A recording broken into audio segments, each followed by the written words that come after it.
Okay, so this is part 4 of how to get healthy in a year. I've got my crib sheet, so I will occasionally look down, so I do apologise for that one.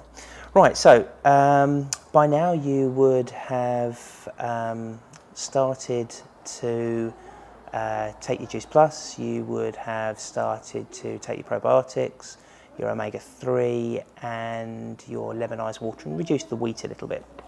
We're going to really concentrate on the food on this one. So it's trying to get all the nutrients into your body that you need to stay happy and healthy, so that your body, your cells, that's little bits that you're made of, express health and wellness, and basically stop them from expressing sickness and disease. So we all know that this isn't a quick fix weight loss fad. What we're trying to do is slowly replace the muscle, slowly replace the fat, replace it with muscle, and we're doing that by using the body's own natural hormone responses, and the idea being to try and limit the chances of any chronic illness, so obesity, cancers, so on and so forth. Right, if you go through my Facebook page, if you go through my website, if you go through my new blog, which is spinalandnatural.co.uk, you're going to get loads and loads and loads of relevant information there. What you've got to remember is also, and this is one of the key things about this, if we go back to the genetic side of things, our genes haven't changed in the last 10,000 years. They definitely haven't changed in the last 200 years, and definitely haven't changed in the last 30 or 40 years. However, if you look at our diets, they've massively changed. And if you think about it, as our diets have changed, so the levels of cardiovascular disease, diabetes, cancers, they've just gone through the roof. I mean, look at the kids. How many kids do you see running around, and they're grossly overweight to what they should be. Now, if you look at the research out there by people like Barnard, Eaton, Connor, Shostak, they're all showing that it's the environment that we put ourselves in, i.e. with what we're eating, that is making a difference to these chronic diseases. So as our diets worsened, i.e. we're eating more processed foods and less natural foods, lots of fresh vegetables, lean fresh proteins and fats, and more of the refined, made up carbohydrates, crisps and so on and so forth, the disease levels are going up. Now, this is what we want to change. Now, do you remember in part 3, we did our vision boards? Vision boards are massively important to this. You have to set yourself realistic goals that you want to move towards. And that's going to be key to how everything works from this point. The research all around us is showing that, for example, if you eat an increased levels of vegetables and fruits, it makes a big difference. We've all heard of the old adage, eat an apple a day keeps the doctor away. But did you know if you eat an apple a day, it reduces your incidence of kidney cancer by 60%? Just increasing levels of vegetables by 1 portion per day lowers your chance of colorectal cancer by 20%. So, there's a big influence on what you eat and how healthy you're going to be as you start moving towards that with this diet. So what are we going to do in this chapter? Basically, we're going to look at the nutritional side of things, as I've said. A lot of this is on the Spinal and Natural website. There's a lot of good information there, so do please look through that.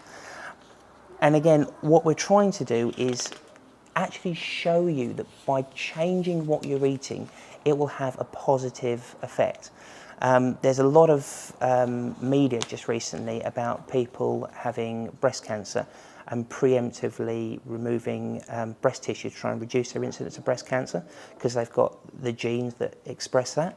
Now, did you know that by eating cruciferous vegetables, that's things like cabbage, kale, cauliflower, it actually has an effect on your hormone production, has an effect, a direct effect on your estrogen production, so potentially lowering your incidence of breast cancer. So why would you consider doing something, taking a drastic surgical procedure when you could potentially make a difference just by changing your diet? Now, to me, that seems a little bit more sensible, but obviously it's horses for courses and each to their own. So, how do you get all these extra vegetables into your diet? And basically, this is juicing. Just had a good conversation by the chap behind the camera lens who just said he's seen a program and he's increasing his juicing. Now, he's shaking his head going, oh no, I can't believe you just mentioned that, and he's laughing now. But juicing is really important. It has a big, big difference, but you have to do this in a sensible manner. Now, we talked about Juice Plus, and Juice Plus actually came out of that juicing, they call it craze, back in the 80s and 90s.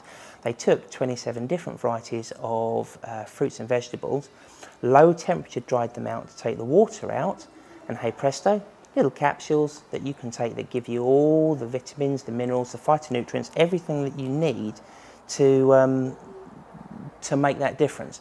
So that's another thing, phytonutrients. Look at my website on colours, because if you're just eating a diet that's got browns and whites on a plate, like fried chicken and a bit of mashed potato, it's not going to be as good for you beneficially as having a rainbow coloured plate. Does that make sense? So greens, reds, whites, pinks, you can get all these different naturally coloured vegetables, like chard, rainbow chard they call it. It's fantastic stuff, it's beautiful and it tastes wonderful. But they all have different vitamins and minerals and different phytonutrients that make a big difference. Classic one is lutein, which has a massive effect on your eyes, and one of my clients, his wife is taking that for macular degeneration. So, juicing, let's get back to juicing. Juicing has a big difference, makes a big difference on getting those nutrients into you. I generally tend to say use vegetables. Reason I say that is if you're using lots and lots of fruits, the actual fibre in the fruits and veg is what lowers that sugar getting into your bloodstream and raising your insulin levels. And we're trying to keep the insulin down so that our body's using our own fat rather than sugars and providing energy from sugar. So we want to take the energy from a fat, and that way the fat will start to go down in our body.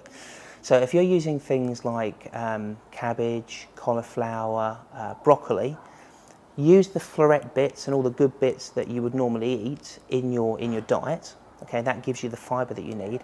The bits that are left over, you can whiz those up in the juicer. Kale is another one, it's spectacularly good for you. If you do want a bit of sweetness, throw in an apple. It does make it gives you that little bit of sweetness that you're probably going to be craving. At the end of the day, when you've had your main meal, then you can have one with some sugar and your bits with fruit in, because that's when we want to raise our insulin to spike it up, and as it comes down again, you get that sort of sleepy, tired effect. That's when you want to be going to sleep, okay? So, juicers to buy, always get one that you can clean easily, and always get one that takes big bits of fruit. You don't want to be chopping stuff up because it's a faff, to be honest. Panasonic, that's the one that I bought. They're absolutely super, and you can literally put a whole apple in at a time. Bearing in mind, obviously, we talked about apples earlier. This is when we go back to our allotment side of things. If you want to be using stuff for juicing, because obviously juicing can become quite expensive, if you're growing it yourself, it's that much cheaper. So try doing it that way. Again, that's, look around the website, you'll see some of the stuff that we're growing there. So why are we doing this? We're doing this because we're moving towards a diet which is more akin to what our genetic makeup should be eating, okay?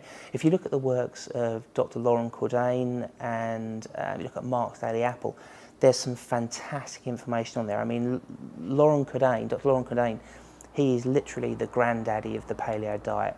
Everyone gets their research from him, and his stuff is fantastic. So look around that, it's brilliant, okay? So basically, what do? You start your day with your omega-3, your Juice Plus, and your probiotics. You can have a cup of coffee if you want to, because black coffee will start to raise your metabolism and lift things up, but we're not eating at this point, okay? You start drinking your water with the lemon in, because you want to alkalize the body. Again, jump on the website onto the Spinal Natural blog, because we do talk about alkalized water and benefits of having an alkaline diet as opposed to an acid diet. It's very, very interesting, and it's well worth reading that. What we're doing is, by not having the food at the beginning of the day, we're keeping our insulin levels low, so the body is still using our fat reserves to provide energy, okay? When we get to about noonish, okay, that's when you start having lean, fresh protein, more sort of vegetable things. Again, still foods with a low glycemic index to try and keep the insulin low. And then when you get to about 6, 7, 8 o'clock in the evening, you can have your main meal.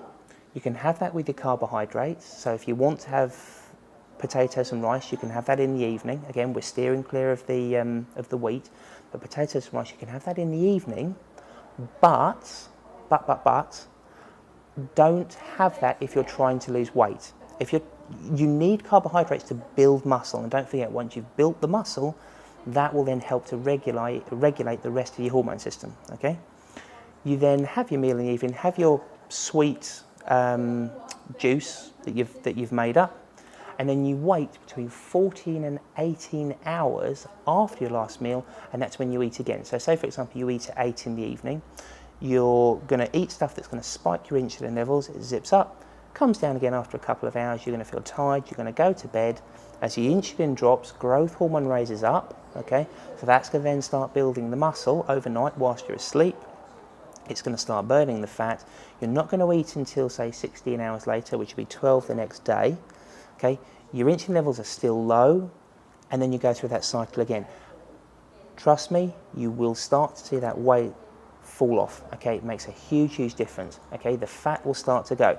What will happen is it'll drop and then you'll plateau. That plateau is normal because as the fat goes down, the muscle starts to increase, and as we all know, muscle is heavier than fat. All right, so that's using your own body's natural hormone system to get you into a nice, healthy state and a good sort of way of losing that weight that you need.